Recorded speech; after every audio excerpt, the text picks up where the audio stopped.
from Summoner Circle. You're listening to The Dan Chan Show on Hard Rock Hell Radio. Well, I've got Summoner Circle with me. Hey, guys, how are you? Who have we got here today? You got Blind, vocalist of Summoner Circle. You have Gog, lead guitarist of Summoner Circle. You have E-Talk, bass player of Summoner Circle. Very cool. And we could be expecting more because it's usually 6 of you, right? There is normally 6 of us. Our drummer lives about away from us, and our rhythm guitar player, Azra, should be on her way. Right, fair enough. That's good enough for me. So let's get to know you guys. You're all in Tennessee. I mean, I love the imagery around the band. How did it all come about? Because I read somewhere that you're just all a bunch of geeks together. Can you elaborate? Is that right? That's very accurate. We started off just as a bunch of nerds who liked D&D, movies, and video games. And we all shared this passionate love of metal, like really passionate, like uncomfortably passionate love of metal. Cool. And we just decided, hey, let's put all this together and have fun with it. Is that agreed across the room there? Oh yeah, we're a bunch of geeks when it comes to our metal music and our movies and video games and D&D role-playing games too. Yeah, not to mention like cosmic horror, like authors like Lovecraft and Stephen King, things like that. Awesome. So let's get to you. You've got your new album, Chaos Vector, coming out at the end of August. How excited are you all to be releasing it? I am super excited about it for a multitude of reasons. First and foremost, we've been, due to the pandemic, having to sit on this album for quite a long time. And then just the general concept of the album is the story that I've been wanting to tell for better part of a decade now, and just kind of really putting pen to paper on it for about 5 years now. Yeah. One of the cool things about the album is that there is a short story. It's about 14 pages long that goes along with it. Each chapter of the story corresponds to a song. I was going to ask you, I thought it might have been a concept album. So can you tell me a little bit more about the themes? The theme behind the album is Lovecraft, cosmic horror, and nature. It's very much inspired by my personal favorite Lovecraft story, which was the case of Charles Dexter Ward. And so it's a similar story to that with our own kind of branding laid on it. So it's just a story about a guy who is very interested in the occult, who gets in way over, and by the time he tries to get out of it, it's too far gone. That's cool. So this whole Lovecraft, can you explain what that is for the people that don't know? Lovecraft, cosmic H.P. Lovecraft was a early 20th century science fiction and horror author who wrote stories such as the Call of Cthulhu, the Dunwich Horror. Probably those are going to be the ones most people know. Right. Okay.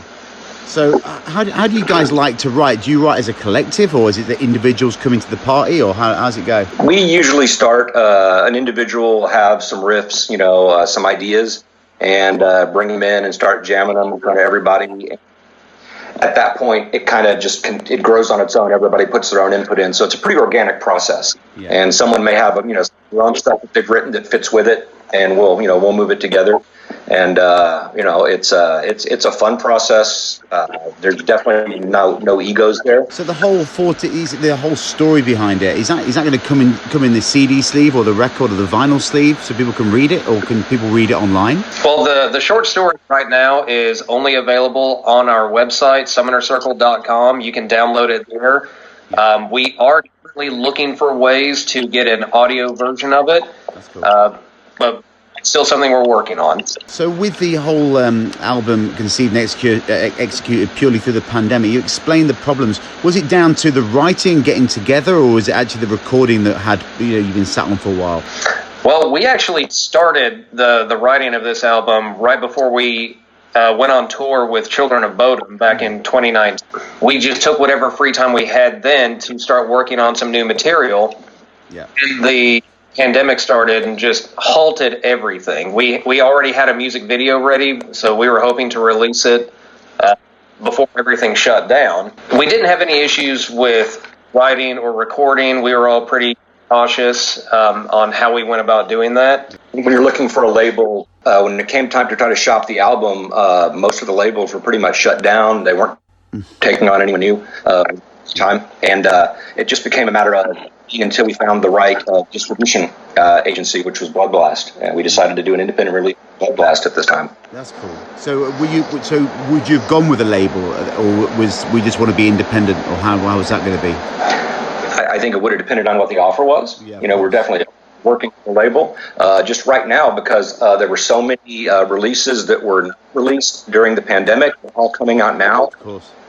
Yeah. The labels were telling us that we would have to wait until next year before the album came on. We'd already sat on it for over a year, and we just decided we wanted to get it out and do it independently. Yeah, of course. So how did the band's name come about, Summoner's Circle? It's so build a bigger picture with that, How did that come about between you guys? This is Gog, and our original rhythm guitar player, Magog, and I jamming together one day just for fun. And, we were both out of bands at the time. And we wrote a couple of riffs, and we finished a riff that we really liked a lot. And he looked at me, and we were giving him just names so we could remember what the riff was called. And he said, "Let's just call this riff Summoner's Circle." That's cool. And that kind of just sparked in my brain. And I was just like, "No, let's call the band Summoner's Circle, dude." And from there, it just it spiraled up. We started talking about, man, we could really make this into something theatrical. We could do makeup and robes and all kinds of stuff like that. And it just, from that moment, it just caught fire.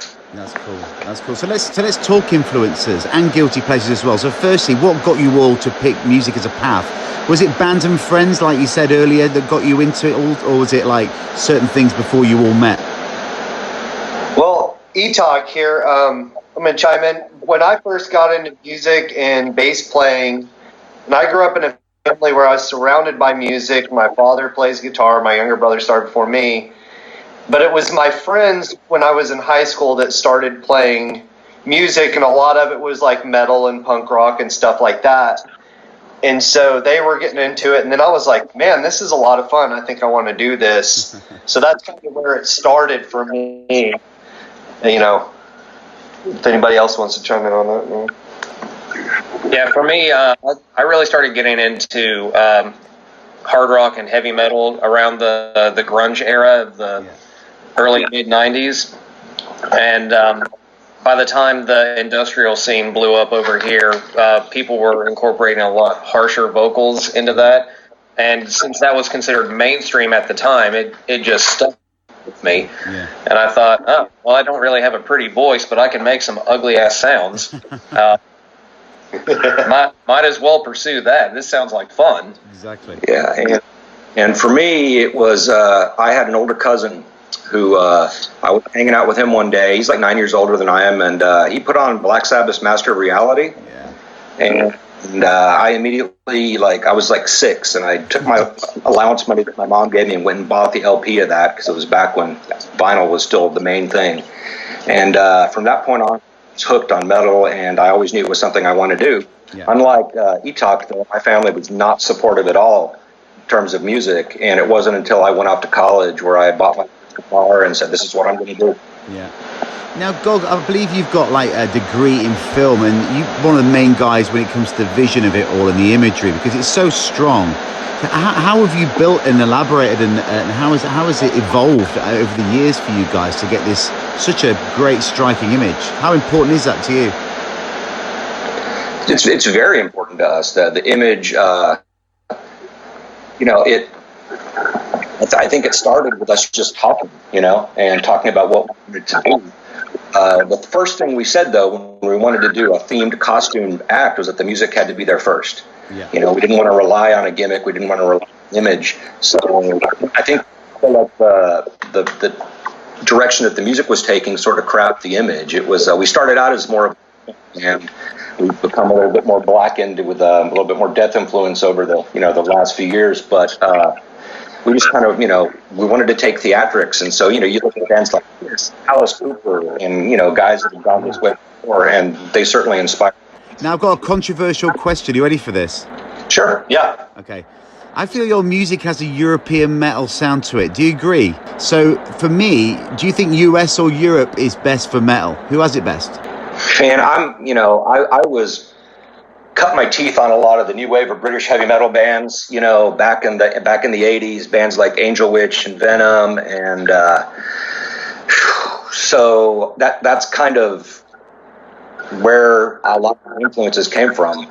and guys like Michael Schenker and just a lot of European guitarists. So for me, I kind of like the European stuff more. Yeah. I would definitely do agree. European metal is 2-0, kind 2-0, of where keep going. it's just, in my opinion, a more technical breed of metal. It's just more fleshed out.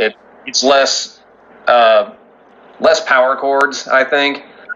But I will say, Canada is definitely coming up as well. Their particular breed of metal is very, very similar to the European styles. Yeah. All right, can we make it 3-0? Anyone else?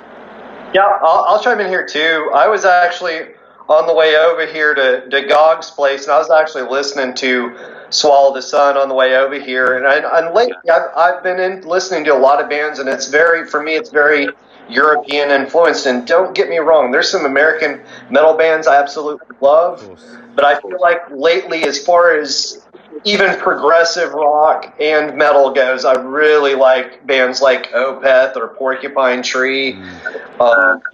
Even I like In Flames. They've been around a long time. They've got a huge amount of records they put out over the years. They really offer a lot. But for me, I tend to lean on the European metal scene quite a bit. The whole Gothenburg sound really opened my eyes a lot to something that's different than what we had here in the States.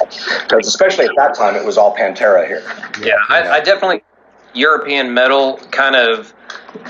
They've got the atmosphere and the tone that a lot of American metal bands just. The whole thing is just be brutal, be heavy, and European bands said, there's a lot of other things we can do to be brutal and heavy. We can make you really depressed. I know, yeah.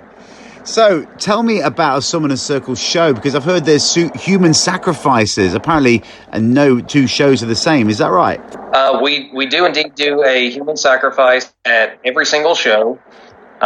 Normally, it's a willing volunteer. Sometimes when we have to coax into it. Sorry, our rhythm guitar player Azra just. Oh, we're just about to finish. See you later. Thanks for joining me, guys. Thank you so much. Appreciate it. Oh yeah. We're just talking about human sacrifices. Maybe you can be sacrificed for being late. Yeah, well, I've been sacrificed a few times. Funny story about that. Before we brought Azra into the band as a guitar player, she performed as our sacrifice for 2 shows. One of which was where we were direct support for Whitechapel. We asked her to be our willing sacrifice, and she did it gloriously. So that our next home show, we had her do it again. Brilliant. And then the world shut down for the pandemic, and when our previous rhythm guitar player decided to step down, we reached out to Azra and said, "Hey, so you've been sacrificed twice. Would you actually like to play guitar with us?" What an initiation that is. Yeah. Well, and the funny thing is that the original rhythm guitar player, when he stepped down, the guy we had cut, we always call it just cutting him. We had actually cut Absalon, our friend, at the show before that. And literally 2 weeks later, I was calling him, asking him if he wanted to take the open spot. So I think there's something there. There's definitely some kind of blood magic going there that, you sacrifice yourself and maybe you'll end up in the band even. So what's the long-term plan? Human sacrifices at Madison Square Garden? Is that the next thing? Oh, that would be wonderful. I would love to do that there. We would definitely have to invest in more blood, though. Yeah, Yep. more We're stage. definitely up for trying to come to Europe. We would definitely love to do that. We are dying to get to Europe. Yeah. And, right now it's just trying to get some tour dates set up to support the new album when it drops and get all that set up, whether it's going to be fall or in the beginning of next year, just depending on what COVID allows. We'll see. Things are still a little squirrely right now. Yeah. Hey, and don't get us wrong. Last time we were in New York, it was a heck of a good time. Like, we played the Irvine Plaza, and under the circumstances we were under, the show still went on, and it was a fantastic. Yeah, I bet. So what's it like coming from Knoxville? Because I mean, obviously you've got Nashville a couple of hours away, haven't you? So what's it like? How does your music carry in Tennessee? There's actually a really strong heavy metal community here out of Knoxville, and You've got Nick Murphy and Terry B down the road, haven't you? Oh, yeah. We do. Yeah, shout out to Mick and Terry B. They're great people, good friends of ours. So what was it like touring with Children of Bodom? That was absolutely fantastic. Bodom had been one of my favorite bands for, since maybe about 1999, 2000. Yeah. So being able to share the stage with them was truly incredible, but even more so than that, one of my all-time favorite, most inspirational heavy metal bands was actually Swallow the Sun, and they were the direct support on that tour. So being able to play with them and Wolfheart as well, just a dream come true. It was awesome. Yeah, and they were all really good to us as well. Yeah, being the first of 4 bands, time nobody had really ever heard of, we definitely got a big bump for going on tour with those guys. They treated us really well. They were super cool, and I can't say enough about just the way the tour was run, and it was an amazing opportunity. And sadly, we didn't know at the time, obviously, but that was Alexi's last tour, and it was. I'm sad about, of course, what happened, but I'm grateful that I was able to actually be a part of that. Yeah, of course. So, well, tell me about the father and son-in-law mix. Is this still the case? Yes, it is. It is still the case. Blind is my son-in-law. How did that go about? Hey, son, do you want to play guitar? I want to start a band. How did that go on? Well, when Gog and Magog were first piecing the band together, they were looking for a vocalist, and I was dating Gog's daughter at the time, and they were both familiar with my last local band, and they liked what I did. I've always tried to have more of a European style to the vocals that I do, and that's the direction they wanted to go in. Yeah. So he just hit me up and said, "Hey, you want to try doing vocals in this?" And I said, "Yeah, sure, I'll come out." I had no idea really how into it that they were getting. They said they wanted to go costumes, and it was going to be this big production, do this kind of sound and all these different things. I said, "You had me at costumes." So is there any awkwardness between it, at the time, or is it all cool? No, it's all cool. Well, you could have any generation playing with you, could you, if you wear masks and capes? It doesn't matter who's playing. No, that's right. And we actually have a pretty good age range. Yeah. In the band. Yeah. I'm the oldest, and Azra would be the youngest. And it doesn't really matter. Of course not. Of course not. Now, okay, right. I've read this as well. Even though you have dark demeanors, apparently you're good at dad jokes. Who wants to go toe to toe with me? All right. Oh, wait. Well, okay, we'll do one each, all right? Because this is what I'm good at. Okay, let's hear it. Okay, you ready for this? What's the medical name for Viagra? What? My cocks are flopping. Your turn. All right, so I just heard this one. What do you call a magician who's lost his magic? Go on. Ian.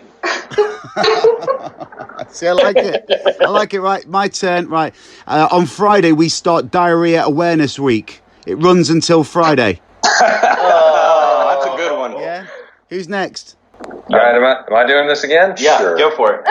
I've got 4. I've got 4 good ones, all right, in my head. So I've got to go for 4. Go on. Who's next? You're putting us on the spot I here. was to say, how do we do this all day long and literally, like, the minute that we have to do it, Right, we're just Yeah. like, I just You put us on the spot and we can't remember our dad jokes. Come on, Man. you're letting me down. We're absolutely when you need them. Ready for another one? I've got 2 more. You're going to have them. You got to take them off me, right? Yeah, go for it. I've just finished a book on the greatest baseman ever. It was a bestseller. Oh. I got one for you. Did you hear about the circus fire? Go on. It was intense. I love it. I don't trust stairs. They're always up to something. I'm down with that. That's enough. That's enough of that. Unless you've got any more. Well, this would involve a prop. This is my step ladder. I never knew my real ladder. Guys, it's been fun. I want to ask one more question, all right? So the first thing is this. Finally, what one song for you individually sums up Summoner's Circle? That's hard for me to say. Sums up Summoner's Circle. That's a hard question. That really is a difficult question because we do kind of go in between really heavy, really melodic, and dark. I'm going to say there's 2 for me. One hasn't been released yet officially, but from the previous album, the song Legion, I think really summarizes a lot about what we do. It's epic in length. It has a lot of different movements in it. It gets proggy in the middle. It's got a doom feel. It's got a little bit of blues feel on. So it just goes in a lot of different directions and a decent story. So that's cool. And then record, I have to say Apostasy. Yeah. And for a lot of the same reason, I think it brings in a lot of different writing elements to it. And it has a little bit of everything in it, from a blackened sound to the doomy sound, and even some little major stuff, as chords and stuff. So yeah, cool. Anyone else? I think it would be appropriate to mention the song Leviathan off the very first album. I really think that song holds up well now. We play it in most of our sets, if not all of them. There might be a show or two here where we don't. But that song, I feel like, really just encompasses not just the song or the performance, too. When we play that song, it goes over well. And it has a feel to it. So it's usually our closer. I would have just followed up and agreed with what God said about Legion. That's one of my personal favorites. I think really summarizes the band. My new off the new album, I have to say, I would agree with Blind on that. Actually, I think Terminacy for us is it really is a testament to what the band can do, I think. Awesome. So yeah, good choices. Yeah, good choices. So one last thing, guys, have you got like a Summoner Circle WhatsApp group? Not that I'm aware of. No. The reason I'm asking is I want to know what your most used emoji is. We have a group. We do have a group chat. Facebook group chat. Yeah. We use. What's your individually? What's your most used emoji in your phones? I like the turd. The turd is a popular one. Yeah. And with a lot of reactions to the dad jokes that we share in our chat, the vomit emoji seems to or the frowning emoji, one or the other. Yeah. Well, guys, thanks so much for joining me on the show. It's a pleasure to have all 4 of you on out of the 6. Not bad. 4 out of 6, not bad. Good luck with the album launch and all the good stuff that follows, because you guys deserve it. Thank you. Thank you very much.